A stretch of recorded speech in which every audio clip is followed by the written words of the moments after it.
Anyone seen this chart before? Okay, cool, not a lot of you, perfect. So there are 5 steps, and I remember the first time I saw this, it changed my life. Whenever you're analyzing something new, who here has had a buddy tell you about something that they're doing and they're making a lot of money doing it, and then you immediately feel shitty about what you're doing and then think, I should get out of my opportunity vehicle, go over here and do what they're doing? Who has felt that? Thank you, everyone has. The reason is because we're at step 1, which is uninformed optimism. You don't know enough about what they're saying, they're just giving you the highlights. They're giving you the Instagram reel. They're not giving you the real. Yeah. Once you decide to get out of your little vehicle and then go over there, then you tell your buddy, you're like, hey, why am I not making money? He's like, oh, well, there's like 100 other fucking steps that I didn't talk to you about in the beginning, but and it's actually nearly impossible, and I got really lucky that one time. And now all of a sudden it looks like all the people at your old job are making more money than you. But yeah, let's keep doing it. So you move to stage 2, which is informed pessimism. You are now aware of the shit that is involved to make the money that you want in this new thing. Now you think, okay, this is probably the worst part. But then time elapses, and it's still shitty, and you still haven't made money yet. It blows more now because you have invested more time and still have 0. So your actual output to time is lowering, which is why it's so painful, which is where people get into the crisis of meaning. Why the fuck am I doing this? What does money even matter anyways? You know what, I'd be happier if I just spent more time with my kids. You change your goal because you encounter difficulty. And so what happens most times is that people then crash and burn. I'm going to skip one forward and then I'm going to come back because I want the visual to work the way I want. Fuck it. Okay, so if you're at the crisis of meaning, this is where most people offshoot.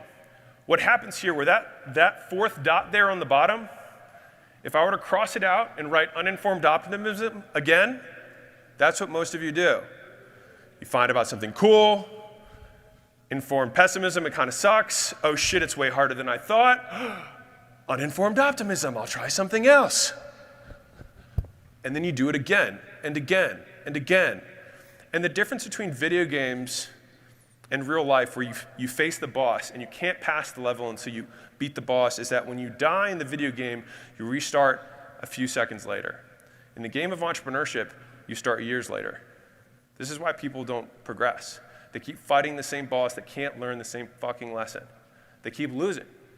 And I'm saying this because some of you, I heard at Yogaland, and I know that that's representative of other people here, you keep fighting the same boss, and the boss is being able to stick with it.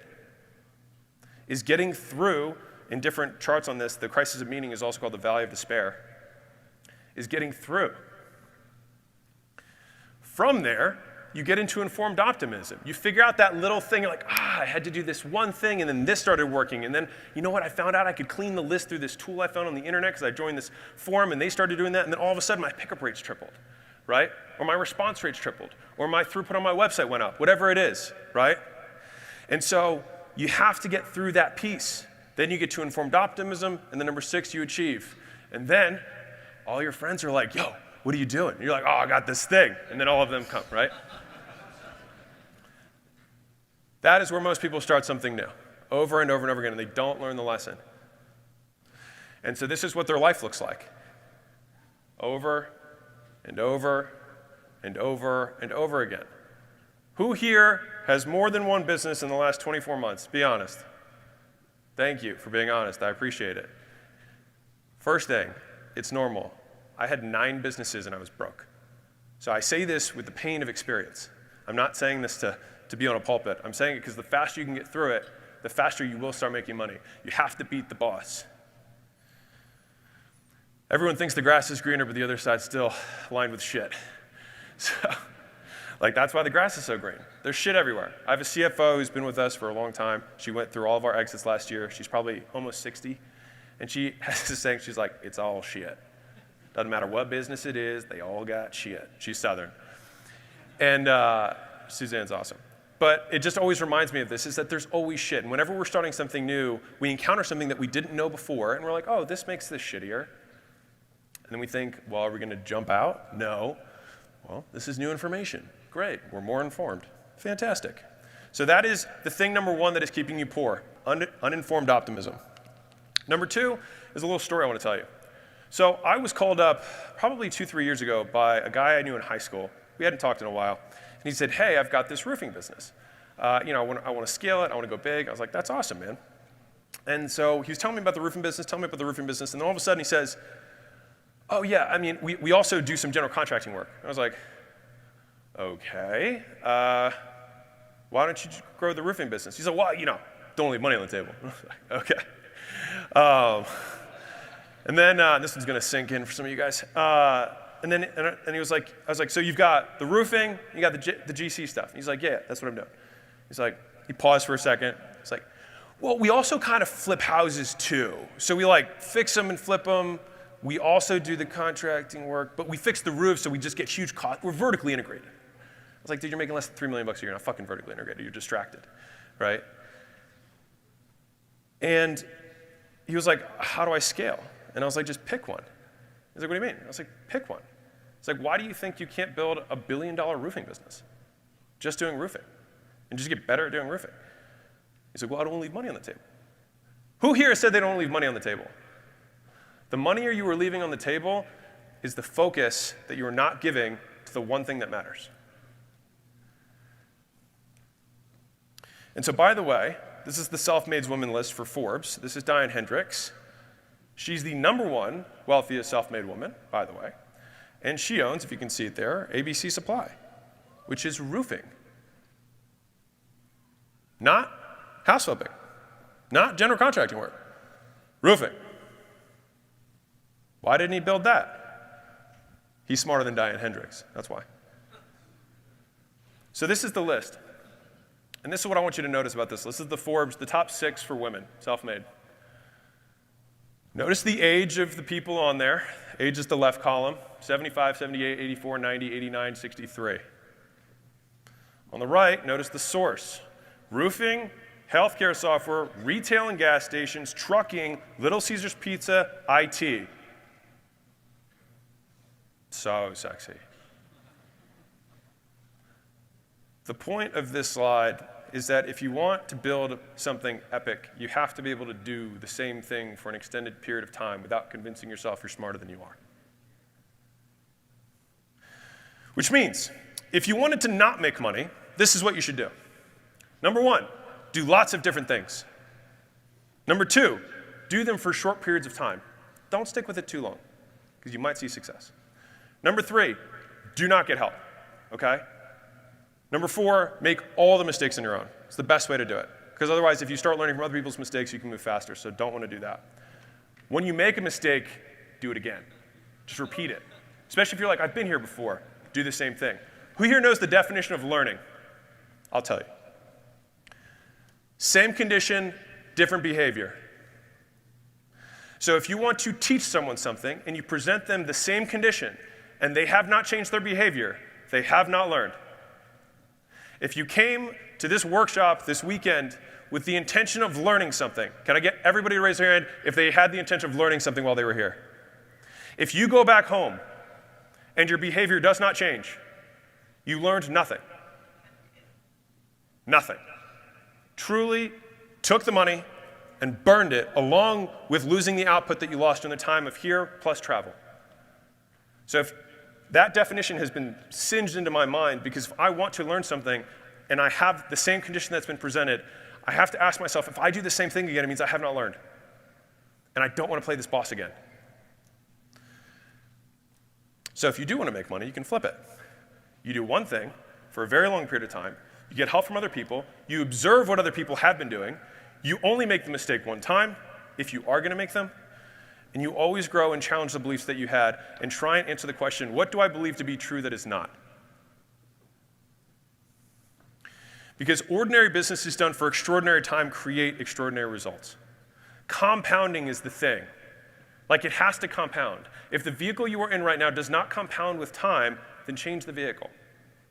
Get into something that if you stick with it for an extended period of time, it would be unreasonable that you will be poor. That was my construction buddy story. So I had a conversation with a different friend, and he had a zillion businesses, like a zillion. I get a spreadsheet for how many businesses he had. And they were all bullshit businesses. They didn't actually make any money. But he had like a logo on a website and like some VA. You know what I mean? Like, it's a business.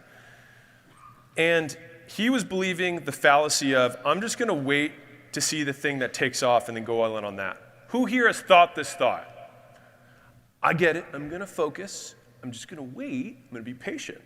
See which one works out. And then, because I'm a good statistics guy, I'm going to go with the winning horse, right? But the reality is that any of them could take off. You could have a $1 billion roofing business. You could have a $1 billion GC business. You could have a $1 billion house flipping business. But you can't have them all. So you got to focus. You got to pick one. And the nice thing is, it doesn't really matter which one you pick. But you do need to pick one. The picking is the thing that grows it.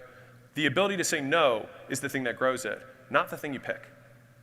It's who you are as a consequence of the decision that changes the outcome, not the vehicle. Does that make sense?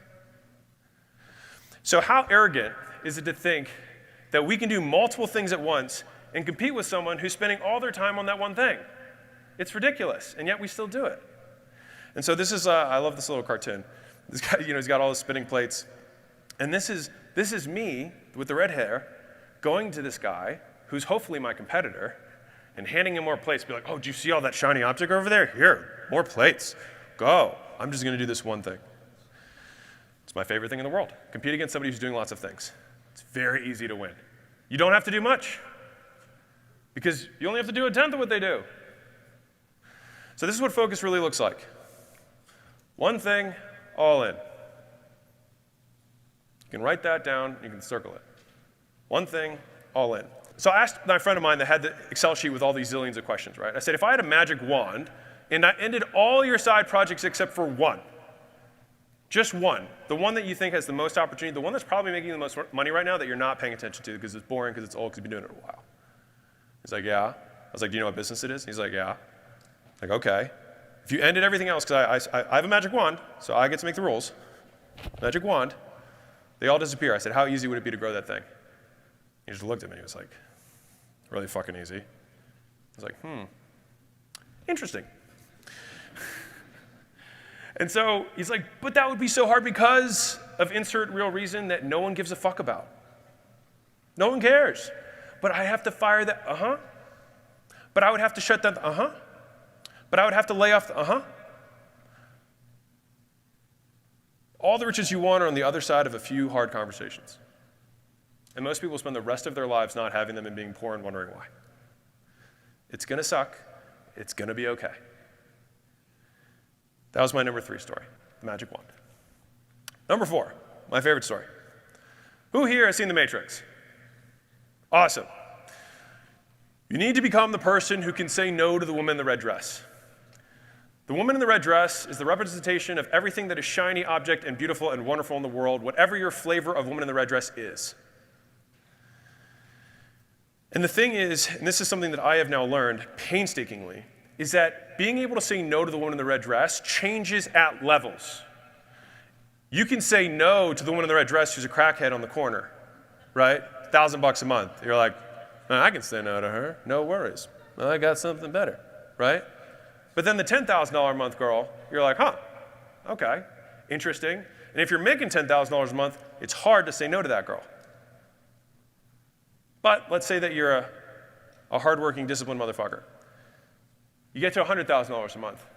There's a $100,000 a month girl that's an opportunity that is much bigger than the one that you said no to before. And you have to learn to flex the muscle at every level. This is a lesson that I learned the hard way. I started a supplement company when Gym Launch was doing $26 million a year. And rather than say, oh, why don't I just take Gym Launch to 40 next year, I'll start another thing. Gym Launch stayed the same, and then I added another source of revenue that got us to 37. But it was a mistake strategically. I can tell the story, it sounds great on paper. We sold the company, lots of money, whatever. But it was not the right move.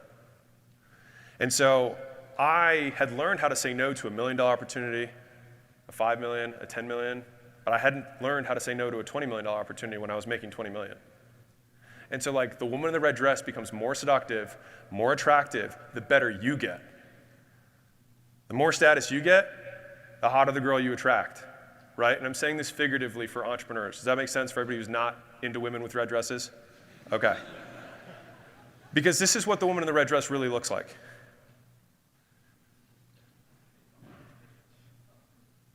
Just ready to smash your shit and distract you and spread you thin so that you can't keep your eye on the ball. And then eventually, she spreads you so thin that you don't know how to get out. And it feels like quicksand, because as soon as you put out fires here, there's fires here, there's fires here, fires here. I need more talent. You take the best person from over here to fix that problem, then this thing goes to shit. How do you get out? You gotta cut shit. You gotta eat your ego. You gotta watch your revenue go down so that you can refocus, reconsolidate, bring the troops in. I'm saying this because someone here needs to do this, and I wish I had fucking heard this from somebody else. It would avoid a lot of pain. So, how do you become that person who can say no to the woman in the red dress? You do the activities someone with those character traits would do, despite not feeling good about it. So I'll tell you a story that'll drive this home.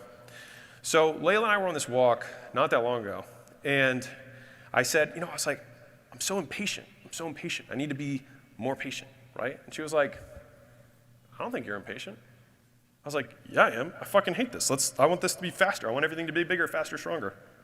She's like, yeah, but you're not changing your behavior. Like, you feel that way, but you haven't done anything that's not aligned with the long-term strategic vision. I was like, yeah, but I feel fucking terrible. I want to be like Zen about it. She's like, yeah, but that's not how it works. She's like, patience is about the behaviors we do, not how we feel about behaviors. So who here has heard the quote, courage is not the absence of fear, but it's action despite fear, right? Patience is not feeling impatient and feeling terrible about waiting, about not jumping on these opportunities. It's about not jumping on the opportunities despite feeling like shit about it and wanting to, right? Loyalty is not necessarily about the fact that your eye doesn't get caught every once in a while, right? Or maybe even feel a desire that you wish you didn't feel. It's about whether you act on it. Because who here would rather have somebody, like, I think you already know where I'm going with this, right? In terms of loyalty, how would you rather, right? You'd rather the person not act on the thought. That is how you gain the trait. And then over time, this is my belief, if you do that enough times, those feelings go away through exposure therapy. Like, you get exposed to this condition over and over again, and eventually, you know that you don't die, because that's what it feels like. And so whether it's a loyalty issue, an integrity issue, a courage issue, a focus issue, which is the point of this message today, to become that person, you just start acting like the person who has those beliefs, and you behave in that way, and then it will stink in. Woman in the red dress. So, new distractions kill leverage and keep you poor. Focus multiplies it. I said 3 things.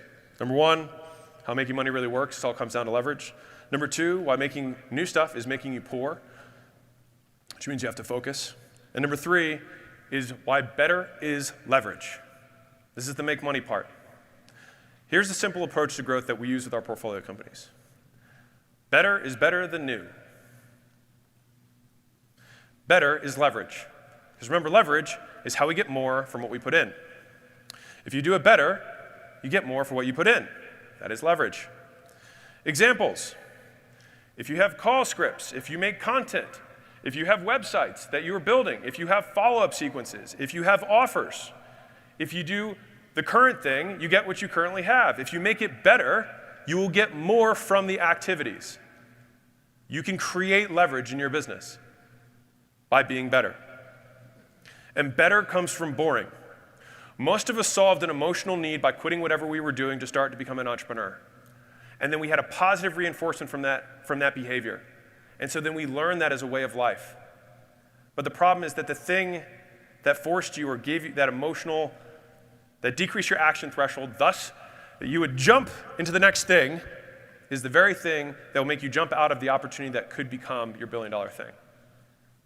Does that make sense? You felt uncomfortable in your job, you quit your job, you got rewarded. And so you think, oh, when I quit things, I'll get rewarded.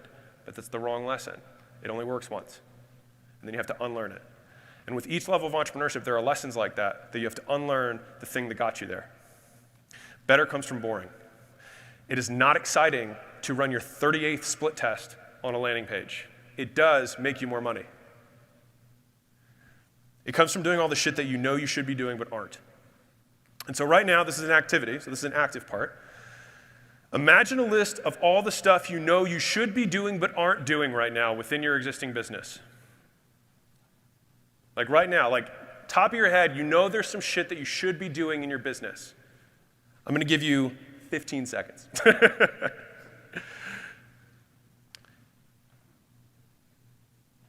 The reason that stuff is so important is because you already know what you need to do.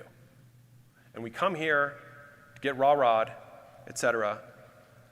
But the shit is on your desk at home. That is the work that must be done. It needs doing.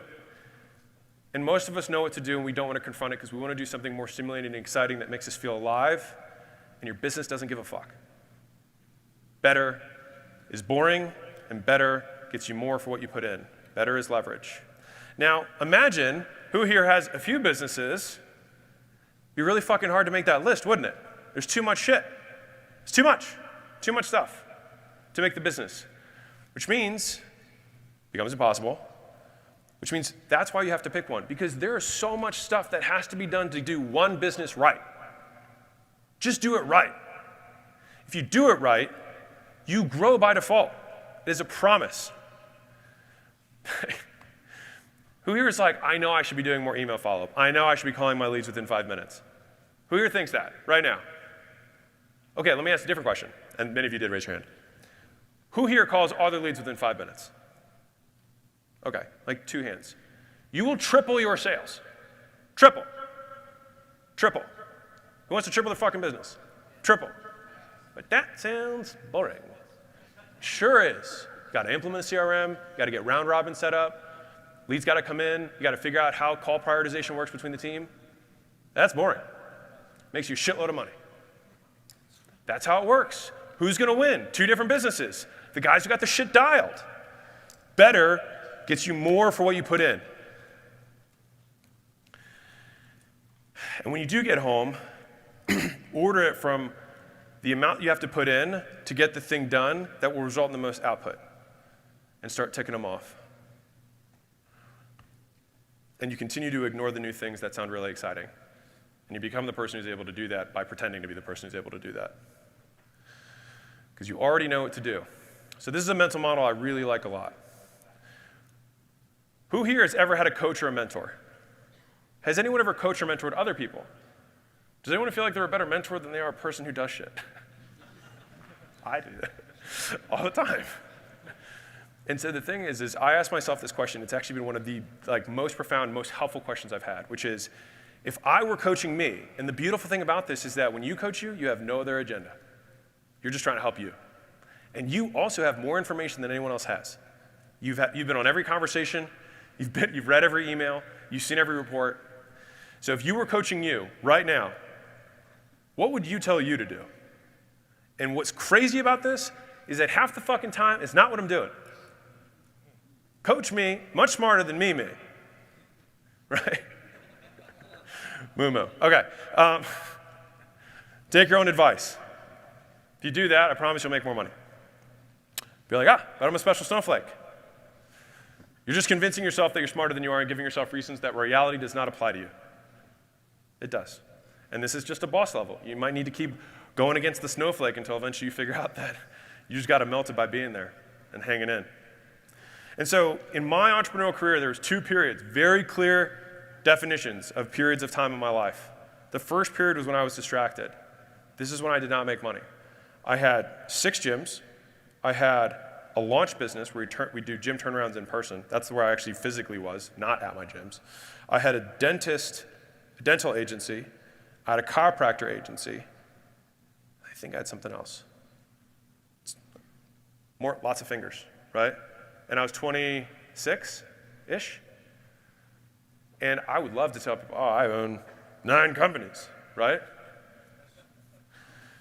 I'm poor. But it felt really good, stroked my ego, not my bank account. So it was only when Layla, the angel of my life, was like, hey, this one makes us the most money and you spend the least amount of time on it. That gym launch thing actually works. But I would have to sell all those gyms. I'd have to end partnerships. I'd have to let go of people in the agency. And she was like, yeah, or you could just, keep doing what you're doing, which is clearly working.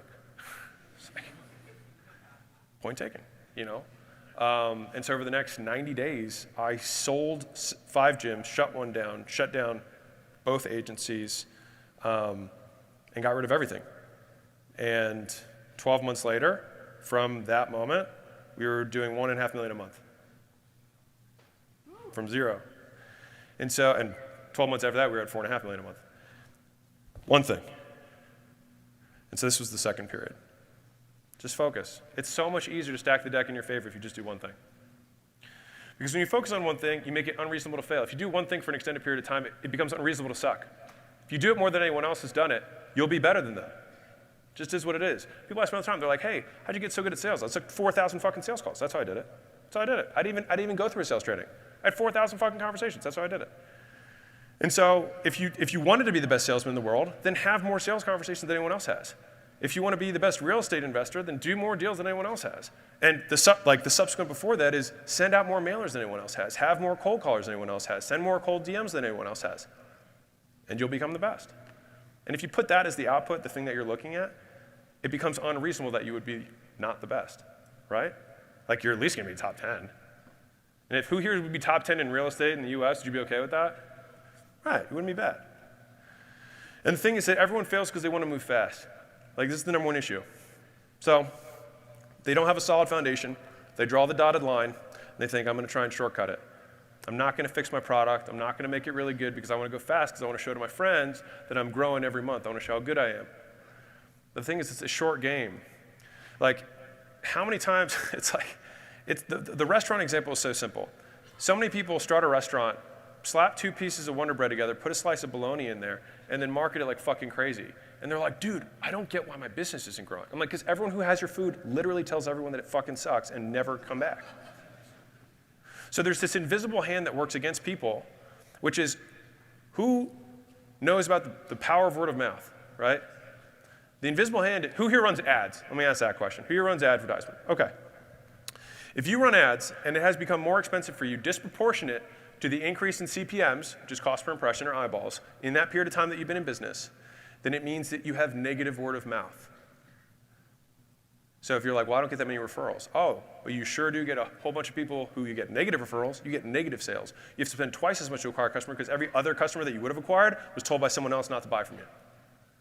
It's the invisible hand. When you shortcut it, promote, and then flatline, and then dissolve, and then you come up with new shit. And who here has seen the people on the internet doing this game? Over and over and over again. They don't get the product right. They put 2 pieces of bologna, of sandwiches together with a bologna slice in the middle, and they call it a product, and then we have ham with 1 slice in the middle, and it's still shit. Because they don't want to take the 12 months to actually get the fucking product right. But on the long game, 10 years from now, the guy who takes the first year, takes a break even on that year just to get the product right, makes everything easy. But no one can wait 12 months. Because they can't see the big picture. They keep trying to string 3 of these little shortcuts together rather than building the foundation. Better is leverage. Better gets you more for what you put in. This is what small businesses look like. This is what big businesses look like. The amount of activity is actually not that different. It's just aligned. It's just all in the same direction. That's all it is. It's really not, like I promise you, I've been in both. That's all it is. There's no magic. It's just alignment. Same input, more output. What boring but better looks like. It means split testing landing pages not once but weekly. Not just one time when you come here, you put the process in place to do it every fucking week. Split testing emails, not once but weekly. Making new ads in creative, not when you have to, but before you need them. Role playing with the sales team, not once but daily. Role playing with customer success. Hey, I want a refund. Hey, I hated this. Hey, it wasn't fast enough. What do they say? Role play. If you have amazing customer success, they role play every day, they'll get fucking good, I promise. How exciting is that? Not at all. Not at all. But you know what it does? It makes you more money. Taking 10 more interviews for the same role. Sucks. Sucks to talk to 10 more people for no reason. But there is a reason, because you're trying to find the one person that's going to give you 10 times the leverage on that time you got back. Think about this. What if you didn't take those interviews? You hire someone, wait 6 months, and then you have to do the whole thing again, and you lost the 6 months. That's what Layla was talking about. Taking more time to make your lead magnet better. Make your offer better and better. All these things are boring, but make you more money. And so this is my promise, is that doing all the unsexy shit that you aren't doing, but know you should, is the secret to the success. My promise is if you do nothing new, but only what you already know you should be doing that your self-coach tells you to, you will make more money in the next 12 months than you can imagine. You just got to do it right. So this is actually a text I got yesterday. It was yesterday. This guy had lost everything, and he had set a goal down for himself, and he said, hey, last day of 2021, set a business goal that I thought was quite honestly unrealistic, impossible to hit. Well, I'm going to surpass it in Q3. And so the only thing that I told him to do was to commit to the activities. I was like, just do the same thing every day, rain or shine. It was prospect. I was like, prospect every day. He's like, and the first few months, he actually had a couple good months, and then he slowed down. He's like, how do I stay committed? I was like, because you felt successful for fucking getting an outcome. It's irrelevant for who you are. Right? Some of you guys have heard this quote, but your work works on you more than you work on it. I was like, you need to become the person who isn't satisfied with whatever that outcome was, but only by the commitment that you made to yourself about the activity that you were going to do. And so whether it was up or it was down, it divorces the actions from the outcome. Not to say that the outcome is not the work, it is. But in terms of who you are is forged in the repetitive act. Final point. Who here knows the difference between a 7 out of 10 book and a 9.5 out of 10 book? About 20 times the work, realistically. Who here knows the difference in sales between a 7.5 book and a 9.5 book? About 1,000 times the sales.